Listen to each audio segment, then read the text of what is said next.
মুজিবের স্থান আমাদের ইতিহাসে কোথায় হবে, আজকে সেই পর্যালোচনা করব।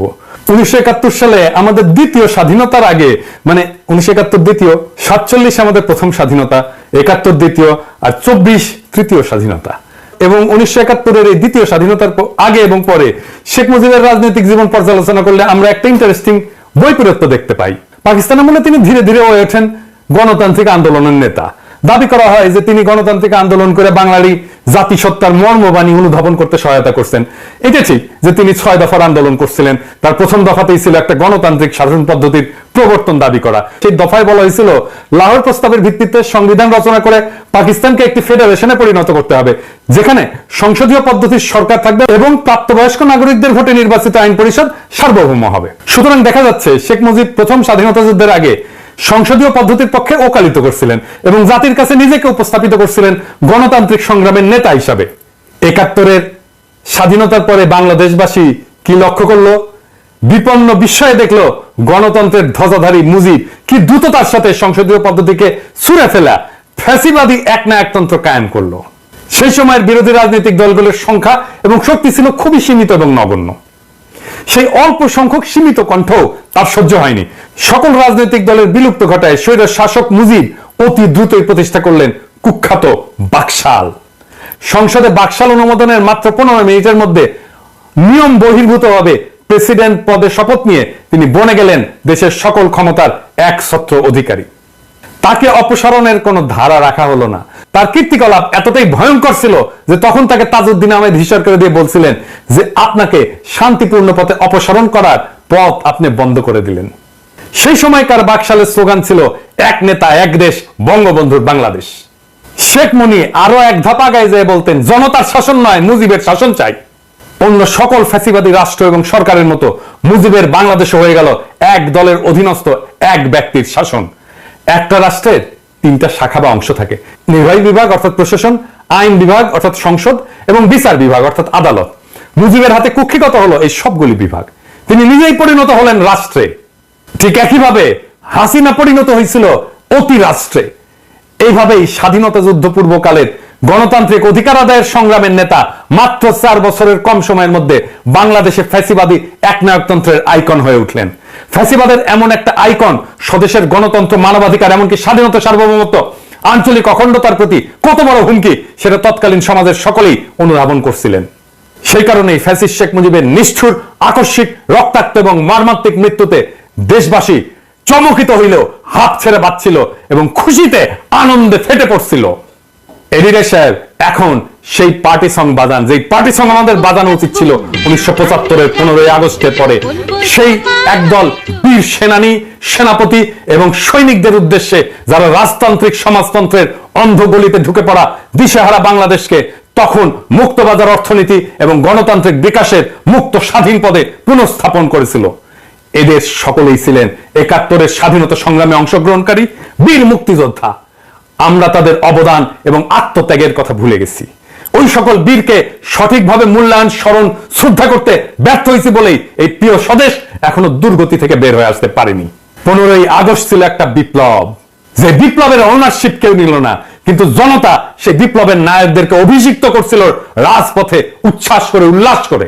বাংলাদেশের ইতিহাসের নায়করা হলো উপেক্ষিত, আর সেটাই হয়ে উঠলো বিপ্লবকে সংহত না হতে দেওয়ার প্রথম ধাপ।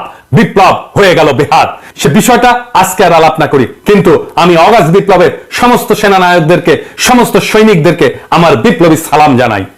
আজ আবার একটু হিসাব মিলায় দেখা যাক স্বাধীন বাংলাদেশের প্রথম শাসক শেখ মুজিব কি কি মহা অপকর্ম করছিল। স্বাধীন দেশে সরকারিভাবে বিচার বহির্ভূত প্রথম হত্যাকাণ্ডটি ঘটে শেখ মুজিবের নির্দেশে। বিপ্লবী বামপন্থী নেতা সিরাজ শিকদারকে খুন করেই তিনি ক্ষান্ত হন নাই। জাতীয় সংসদে দাঁড়িয়ে দম্ভভরে চিৎকার করে ঘোষণা করছিলেন, কোথায় সেই সিরাজ শিকদার? তখনই দেখা গেছে শেখ মুজিবুর রহমান নিজেকে মানুষের বাঁচা মরার নিয়ন্তা ভাবতে শুরু করছিলেন। বিপ্লবী সিরাজ শিকদারকে খুন করার মধ্যে দিয়ে মুজিব বিচার বহির্ভূত হত্যা এবং খুন গুমের কালো হাত উদ্যত করছিলেন।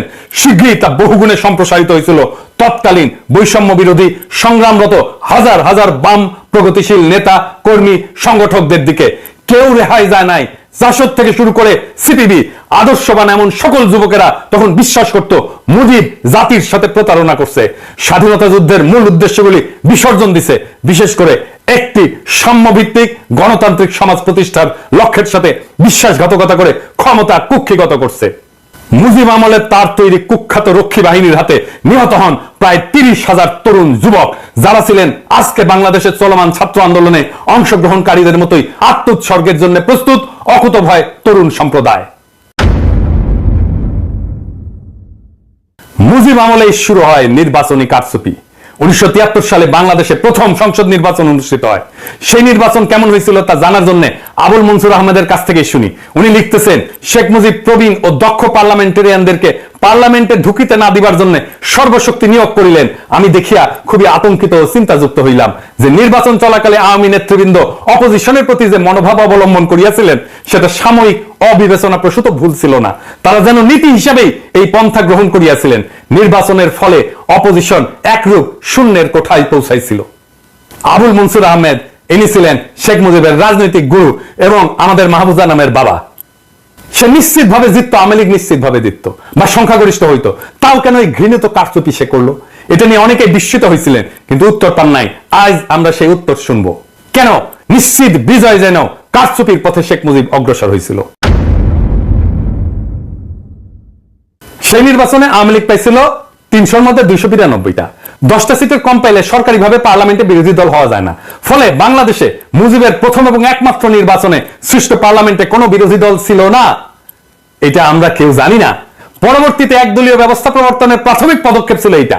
তার মানে সামান্যতম সংসদীয় বিরোধিতা সে টলারেট করবে না, সেই জন্য সে নীতি হিসেবে গ্রহণ করছিল, যেটা নিশ্চিত হওয়া সত্ত্বেও বিপুল ব্যাপক কারচুপির মাধ্যমে সংসদে 292টা আসন নেওয়া যেন কোনোভাবে কোন সংসদীয় বিরোধী দল না থাকে।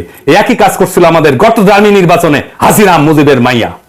মুজিবের আরেকটা কুকর্ম ছিল লুটপাটের রাজত্ব কায়েম করা। তার দল পরিবারের লোকজন দুস্থ অসহায় সংখ্যালঘুদের সহায় সম্পত্তি, বাড়িঘর দখল, রেশন কার্ড, পারমিট বাণিজ্য, চোরাচালান, খাদ্যদ্রব্যের মজুতদারি, এই সমস্ত অপরাধমূলক কাজকে মূল অর্থনৈতিক এবং বাণিজ্যিক কর্মকাণ্ড হিসেবে প্রতিষ্ঠা করছিল। তখনকার রাজধানী ঢাকার দুর্দশাগ্রস্ত এক রাতে তার বড় ছেলে শেখ কামাল সাঙ্গপাঙ্গ নিয়ে দেশের কেন্দ্রীয় ব্যাংক এলাকায় মানে মতিঝিল এলাকায় পুলিশের গুলি খায় হাসপাতালে ভর্তি হয়েছিল। কি করতে গেছিল আপনারাই বুঝে নেন।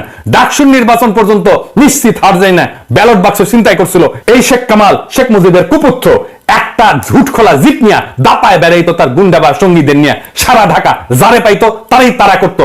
আহমেদ সফাতে তারা করছিল, নিউ মার্কেট এলাকায় তারা করছিল। আহমেদ সফা জানিয়া দৌড় দিছিল এই শেখ কামাল। শেখ মুজিব গোপালগঞ্জ থেকে আসা সামন্ত প্রভুর মতো করে দেশ চালাইতে চাইছিল। তিনি হয়তো নিজেকে গোপালগঞ্জের রাজবংশের প্রতিদ্বন্দ্বী মুসলিম শাসক মনে করতেন। এমনই ছিল তার জ্ঞান গরিমার সর্বোচ্চ স্তর। কোনো লেখাপড়া জানতো না, কিছু লেখাপড়া করে না। তার সাথে জেল খাটছে এরকম একজনের কাছ থেকে আমি শুনছি, আমি আর নাম না কই আর কয়াই দিই, ওই যে মূলধারা 71-এর লেখক।